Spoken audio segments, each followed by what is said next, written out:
সুপ্রিয় দর্শক, বাংলাদেশ টেলিভিশনের নিয়মিত আয়োজন ফ্যাসিবাদের দিনলিপি অনুষ্ঠানে আপনাদের সবাইকে স্বাগত জানাচ্ছি। আপনাদের সঙ্গে আছি আমি সাঈদ খান। আলোচনার জন্য আমার সঙ্গে আছেন দুজন অতিথি। আমার ডান দিকে আছেন জাহাঙ্গীরনগর বিশ্ববিদ্যালয়ের নগর ও অঞ্চল পরিকল্পনা বিভাগের অধ্যাপক, নগর পরিকল্পনাবিদ আদিল মোহাম্মদ খান। বাম দিকে রয়েছেন বাংলাদেশ জাতীয়তাবাদী যুবদল ঢাকা মহানগর উত্তরের আহ্বায়ক শরীফউদ্দিন জুয়েল। শাসকরা যখন জনগণের মৌলিক অধিকার কেড়ে নেয় তখনই ঘটে গণবিপ্লব। 69, 90 এবং 24-এর অভ্যুত্থান তাই বলে। জার্মানির হিটলার, ইতালির মুসোলিনি, জাপানের হিদেকি তোজো, স্পেনের ফ্রান্সিসকো ফ্রাঙ্কো এবং বাংলাদেশের মুজিব ও হাসিনা তার প্রকৃষ্ট উদাহরণ। মানবজাতির ক্যালেন্ডারের পাতাকে রক্তাক্ত করা দেশ বিদেশের এই শাসকরা জেনে গেছে অত্যাচারের ফলাফল কী হয়।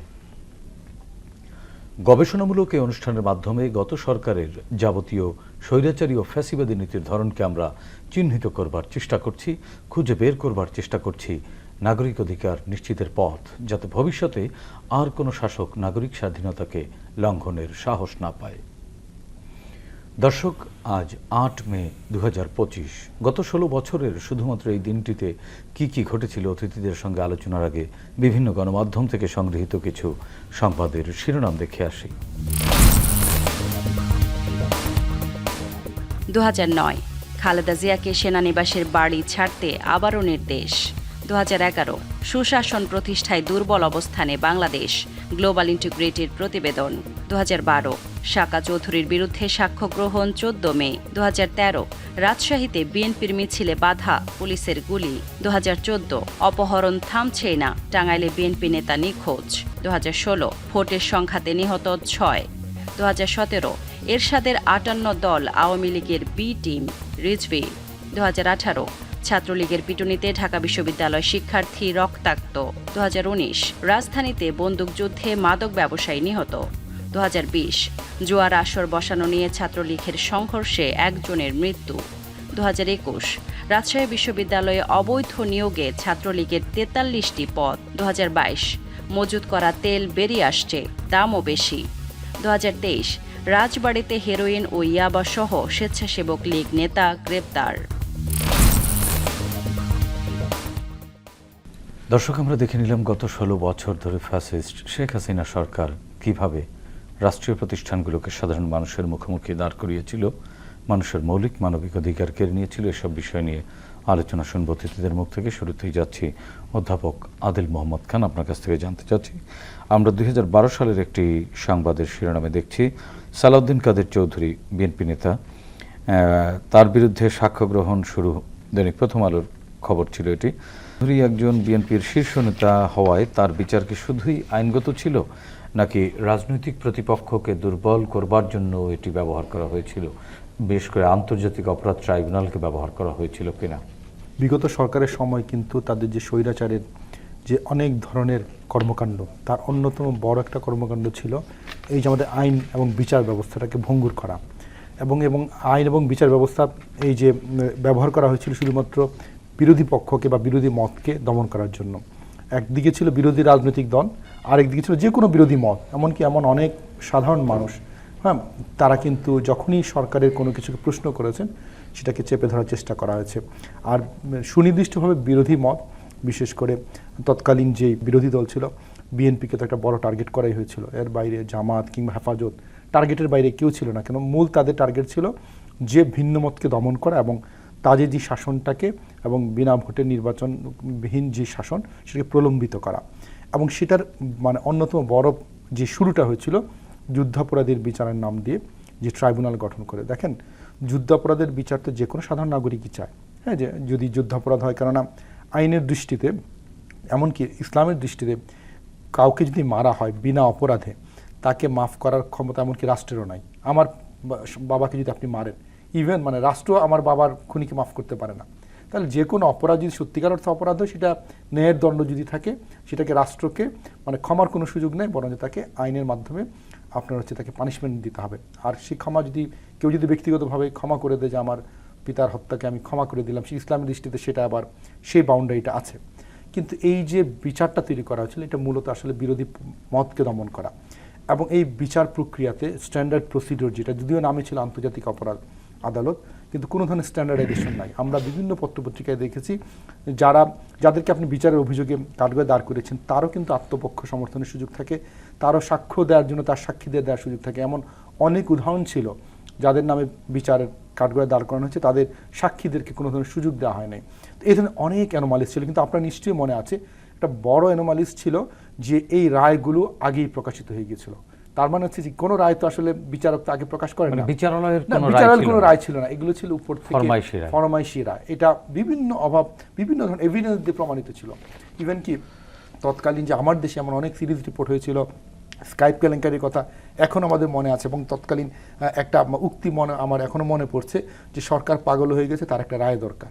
মানে এবং এটা হচ্ছে যে স্কাইপে কথোপকথনের মাধ্যমে সরকারকে বাইরে থেকে যারা বিভিন্ন রায় লিখিয়ে দিত এবং রায়ের উপর যে সরকারের যে চাপ সেটা প্রকাশ পেত। এমনকি আমাদের এখনও মনে পড়ে যেটা বাংলাদেশের বিচার ব্যবস্থার জন্য অত্যন্ত একটা কালো সময় ছিল, যে যেটা বিচারাধীন বিষয়ে যেটা রায় দেওয়া হয়েছে সেটাকে শাহবাগের যে গণজাগরণ মঞ্চের মাধ্যমে সেই রায়টাকে মব জাস্টিস যেটা আর কি। তো এভাবেই করে কিন্তু বিচার প্রক্রিয়াটাকে বাংলাদেশে একদমই পুরোপুরি ধ্বংস করে দেওয়া হয়েছিল। তার সাথে আমি যোগ করতে চাই, এবং যেটা পরবর্তীতে হয়েছিল যে যেই রাষ্ট্রে প্রধান বিচারপতিকে আপনার বাধ্য করা হয় দেশ থেকে, এবং সেই বাধ্য করার পেছনে যে কত গল্প ছিল সেটা মিডিয়াতে তখন অল্প অল্প এসেছে বা আমরা অন্যভাবে জেনেছি। যে দেশে প্রধান বিচারপতিরই আসলে বিচার করা তো দূরের কথা, তাকে জামিনে পালিয়ে যেতে হয়, তাহলে তখন বোঝাই যায় এই বিচার ব্যবস্থাটা কোথায় গিয়েছিল।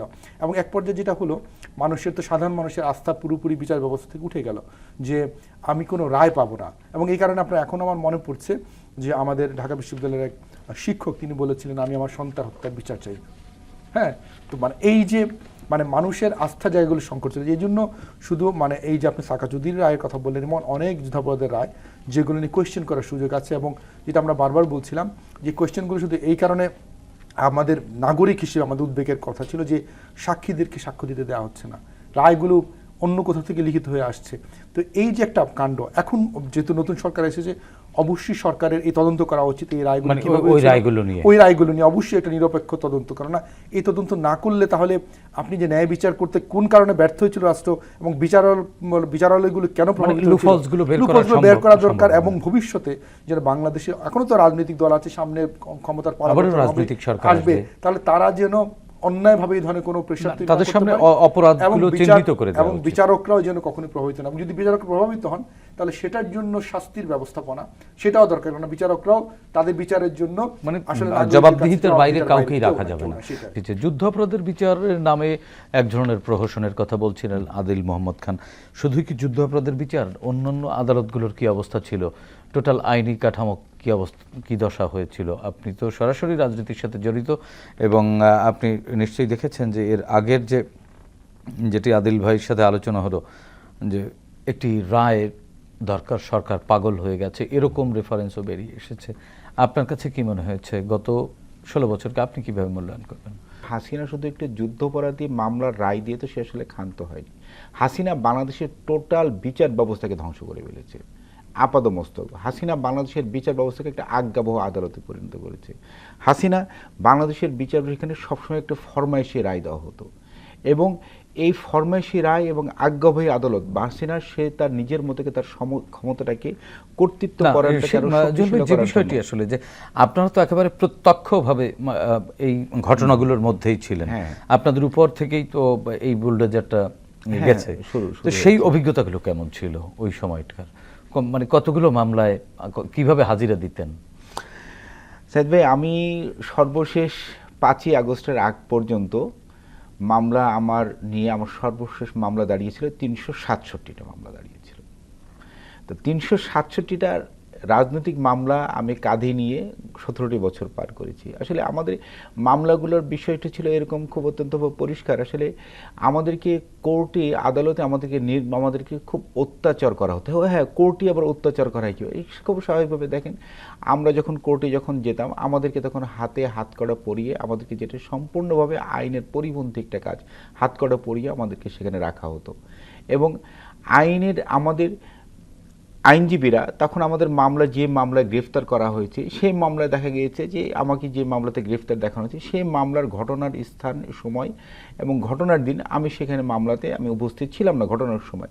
আমার আইনজীবীরা সেখানে সেই পেপারসগুলো সাবমিট করেছে। সেই পেপারসগুলো সাবমিট করার পরেও তখন বিজ্ঞ বিচারক উনি তখন সাথে সাথে রায় না দিয়ে উনি খাস কামরায় যেতেন। খাস কামরায় গিয়ে উনি তখন সরকারের স্বরাষ্ট্র মন্ত্রণালয়ের সাথে যোগাযোগ করে উনি ফরমাইশে রায় এনে তখন আমাদেরকে উনি রিমান্ডে মঞ্জুর করতেন এবং আমাদেরকে দেখেছে। এবং খুব অত্যন্ত একটা আপনাদেরকে একটা খুব আমার একটা নির্মম কাহিনীর কথা বলি। আমি 2013 সালে যখন আমি গ্রেফতার হলাম, 2013 সালে আমি গ্রেফতার হওয়ার পরে আমাকে প্রথমে 6 দিন আমাকে কিন্তু ডিবির ওখানে তারা আমাদেরকে আয়নাঘরে রাখা হয়েছিল। স্বীকার করেনি। আমার আত্মীয় স্বজন অন্যরা যারা ছিল এবং আমার রাজনৈতিক সহকর্মীরা তারা বিভিন্ন জায়গায় তারা বিভিন্নভাবে তখন তারা আমার খোঁজের জন্য তারা ছোটাছুটি করেছে। 6 দিন পরে তারা আমাকে যখন কোর্টে যখন উপস্থিত করে এবং আমাকে একটি মামলাতে যখন আমাকে গ্রেফতার দেখানো হলো, গাড়ি পোড়ানো একটা মামলাতে গ্রেফতার দেখানো হলো, সেই মামলা দেখানোর পরে তখন আমাকে তারা 164 ধারায় জবানবন্দি দেওয়ার জন্য তারা আমাকে ম্যাজিস্ট্রেটের খাস কামরায় তারা আমাকে নিয়ে গেল। আমি 164 ধারায় জবানবন্দি দিতে যখন আমি অস্বীকার করলাম, কারণ আমি ঘটনার সময় উপস্থিত ছিলাম না, আমি কেন 164 ধারায় আমি জবানবন্দি দেবো, আমাকে ম্যাজিস্ট্রেটের উপস্থিতিতে খাস কামরায় আমাকে নির্মমভাবে আমাকে অত্যাচার করা হয় শারীরিকভাবে। শুধু সেটা না, এটা মানে আপনার রাজনৈতিক সহকর্মী যারা ছিলেন সবার ক্ষেত্রে কি একই, না আপনি ব্যক্তিগতভাবে? না, এটা আমাদের অধিকাংশ রাজনৈতিক কর্মীর ক্ষেত্রে এই তাদের ভাগ্যে এটাই নির্মম এই আচরণটা ঘটেছে। এবং আমি এখানে আপনাকে না বলে, তারা সেই দিন আমাকে 164 ধারা আমি জবানবন্দি যখন আমি দেইনি তখন তারা আমাকে কিন্তু প্লাস দিয়ে আমার নখ উপড়ে ফেলার চেষ্টা, একেবারে খাস কামরায় ম্যাজিস্ট্রেটের উপস্থিতি। তো সেটা যদি হয় হাসিনার আদালত, এখন এটাকে ক্যাঙ্গারু আদালত বলে অভিহিত করব নাকি এটা কি আদালত বলে অভিহিত করব, আসলে এটা আমাদের জানা নেই। আমরা অন্য প্রসঙ্গে যাব। আদিল মাহমুদ খান, মানে একেবারেই তিনি আলোচক এবং ভিকটিম।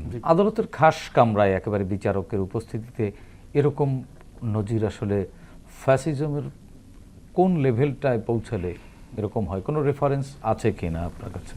অপরাধী যে ধরনের অপরাধী হোক, সে যখন আইনের মধ্যে চলে আসে তাকে তো অত্যাচার করার কোনো ধরনের আইন পৃথিবীতে এক্সিস্ট করে না, বাধ্য করা স্বীকারোক্তির জন্য। কিন্তু এই যে আয়নাঘর, এই যে নির্যাতন, এগুলো গত বাংলাদেশের বাস্তবতা ছিল। কিন্তু দেখেন, আমি এখন আরেকটা প্রশ্ন করব যে বিদ্যমান সরকারের কাছে, এই যে ওনাকে যারা নির্যাতন করেছিল সেই দিন কে বিচারক ছিল, সেদিন কোন ম্যাজিস্ট্রেট ছিল, তাদের লিস্ট কি নাই?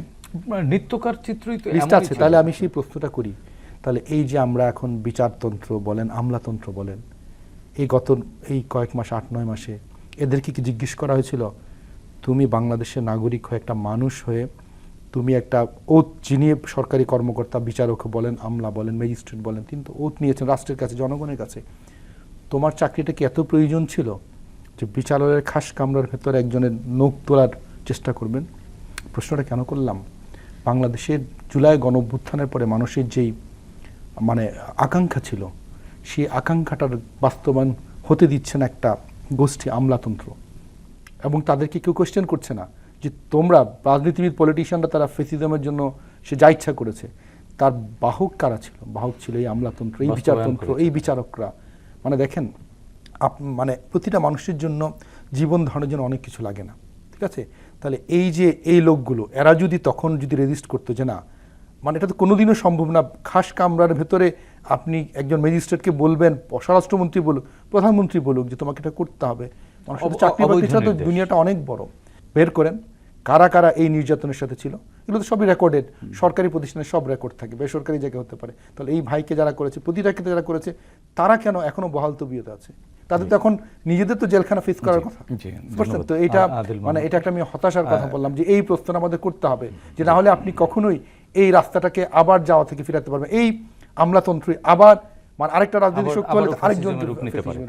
শরীফুদ্দিন জুয়েল ভাই, আপনার কাছ থেকে শুনতে চাই, আদালতের নিত্যকার দৃশ্য যখন এমন ছিল, তখন কি আপনারা প্রতিদিন এভাবেই করেই চ্যালেঞ্জের মুখেই কাটিয়েছেন 15 বছর? আপনারা কেন প্রতিবাদ করেননি? আপনারা বা প্রতিবাদ করবার চেষ্টা করেছেন কিনা?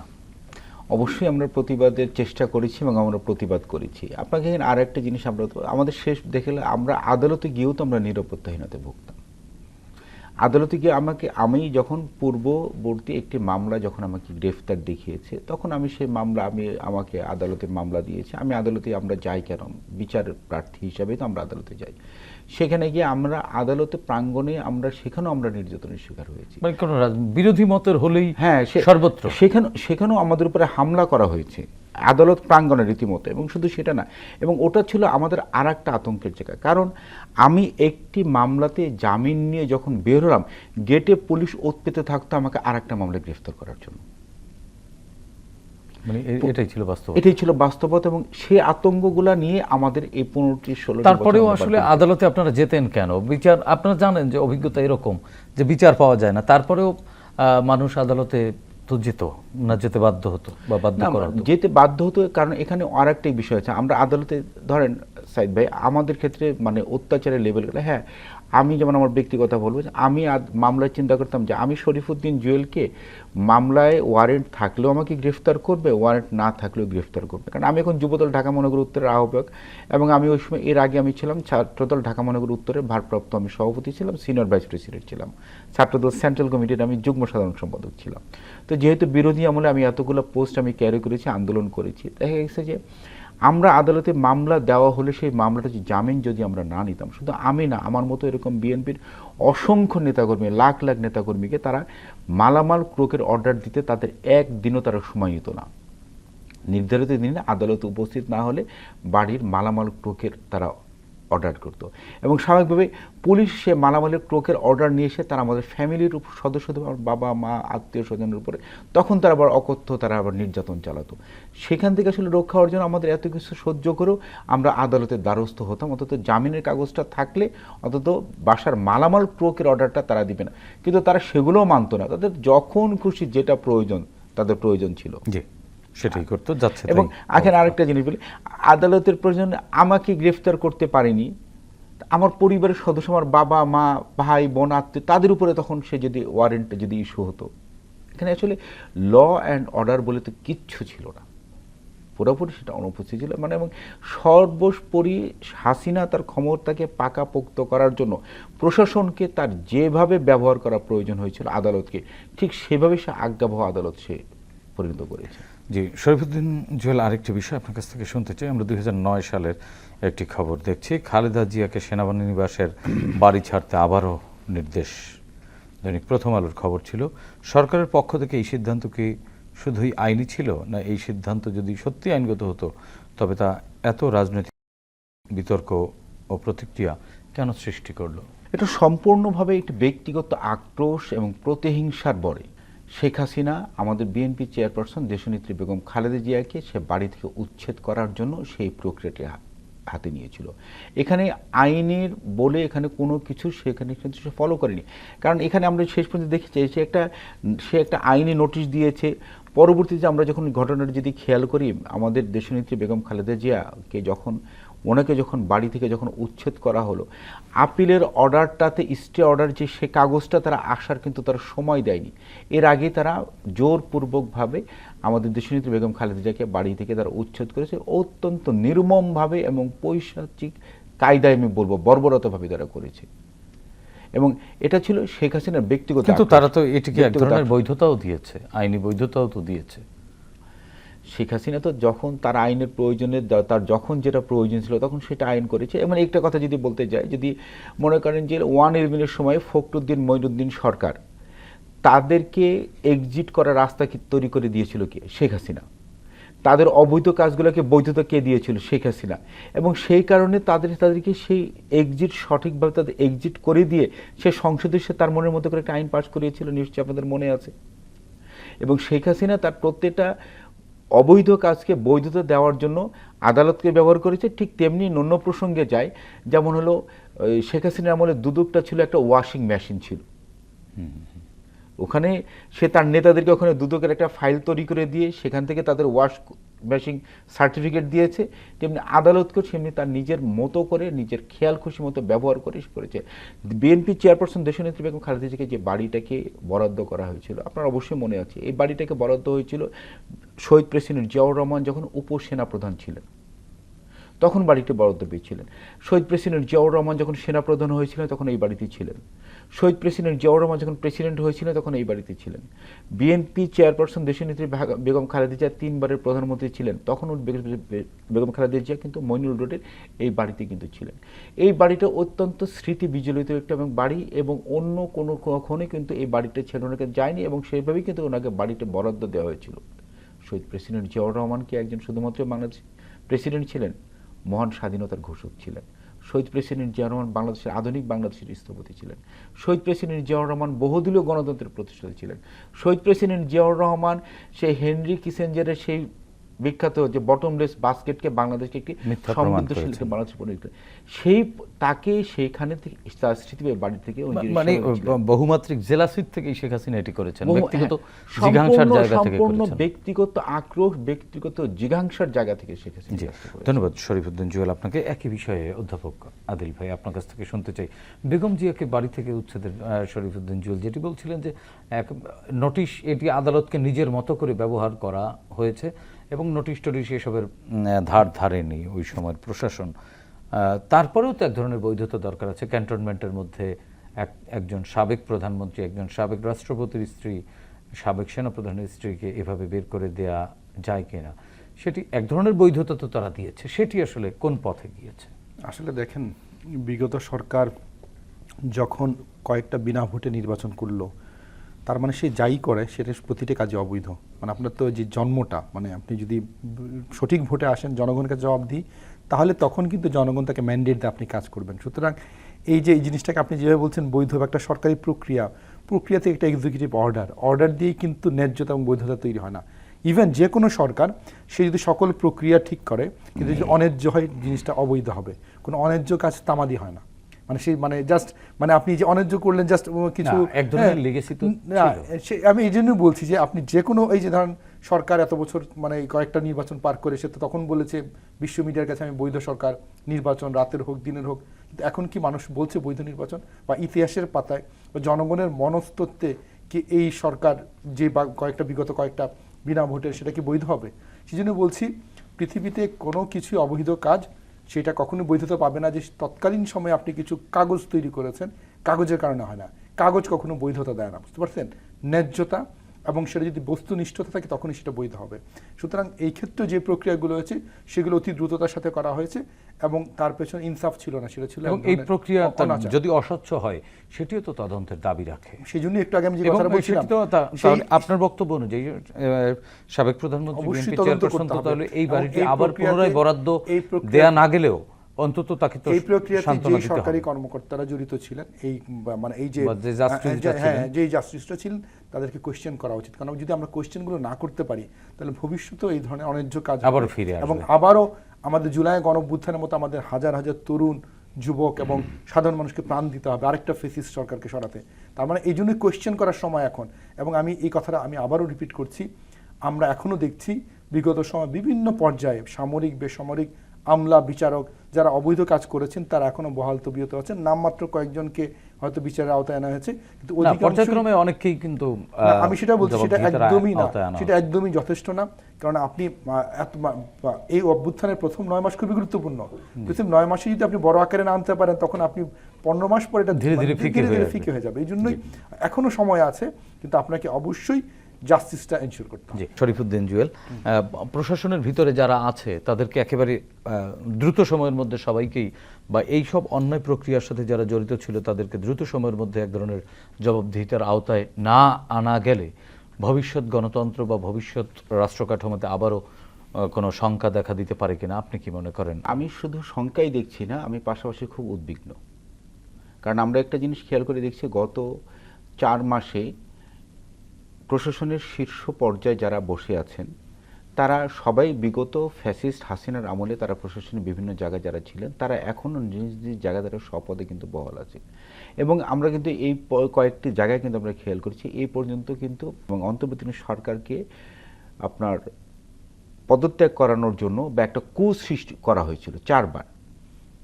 এবং এই প্রক্রিয়ার সাথে জড়িত ছিল কিন্তু এই ফ্যাসিস্ট হাসিনার আমলের যারা প্রশাসনিক মলে যারা ছিল, এখন যারা বহাল আছে তারাই কিন্তু সেই জিনিসগুলো কিন্তু তারা করার সৃষ্টি করেছে।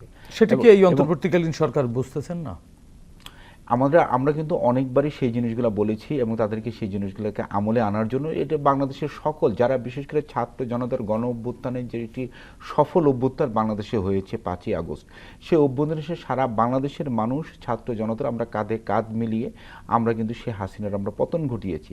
সেখানে আমরা কিন্তু আমাদের জায়গা থেকে সবাই কিন্তু এই জিনিসগুলো কিন্তু ইউনূস সাহেবের সরকারকে আমরা কিন্তু নোটিশ করা হয়েছে। এখন আমরা আশা করব যে উনি যদি দ্রুত তাদেরকে জবাবদিহিতার এনে তাদেরকে যদি সেই জায়গাতে তাদেরকে যদি আপনার ব্যবস্থা গ্রহণ না করা হয়, আমার মনে হয় এই সরকারের বিরুদ্ধে এখন পর্যন্ত যে ষড়যন্ত্রগুলো চলছে তারা সেই ষড়যন্ত্র হয়তো একটা পর্যায়ে তারা সফলও হয়ে যেতে পারে। আমি এই কারণে আমি উদ্বিগ্ন।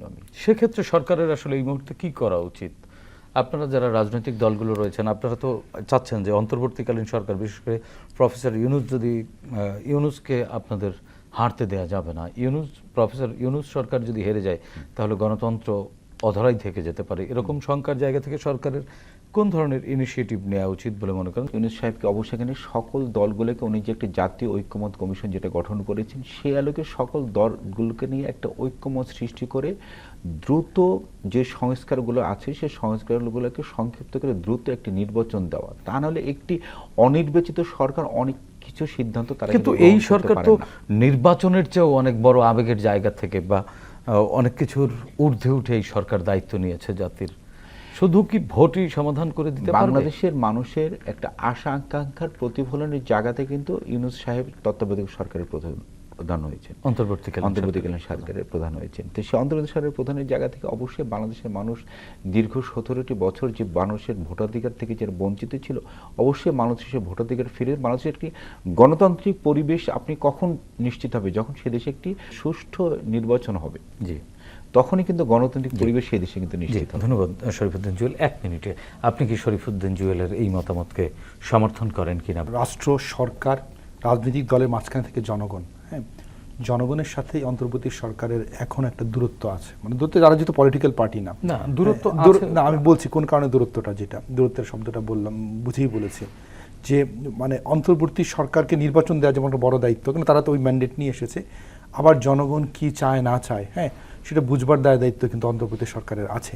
অন্তর্বর্তী সরকারের শুধু ঢাকায় বাংলাদেশ না, অন্তর্বর্তী সরকারকে বাংলাদেশের সকল জায়গায় যেতে হবে, জনগণের আশা আকাঙ্ক্ষা, স্থানীয় সরকারগুলো কেন ফাংশন করছে না এটা বোঝা, এবং ভবিষ্যতে বাংলাদেশের রাজনীতি যেন সঠিক পথে যায় সেজন্য করণীয় অনেক কিছু আছে। এবং আমার মনে হয় অন্তর্বর্তী সরকারের সেই পাসটা বোঝা উচিত।